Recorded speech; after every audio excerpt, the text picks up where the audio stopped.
Hello guys, আসসালামু আলাইকুম। এটা হচ্ছে আমাদের দক্ষিণ চব্বিশ পরগনা প্রপারলি সুন্দরবন এরিয়া। তার মধ্যে এখানে একটা ফরেস্টের অফিস আছে।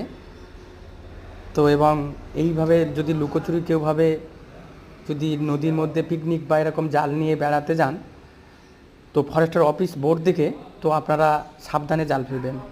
তা না হলে আপনাদের এই যদি অফিসের বোর্ড এসে আপনাকে ধরে, তো 3 মাস জেল এবং জরিমানা করবেন। তো বন্ধুরা, যদি কেউ এরকম বন্ধুবান্ধব মিলে ঘুরতে আসেন এই সুন্দরবন এরিয়ায়, তো সাবধানে একটু আসবেন। কারণ আবেগে অনেক কিছু করা যায়, যখন বিবেক দিয়ে দেখবেন তখন হাই কী করলাম। তো এই জন্য ভিডিওটা করা।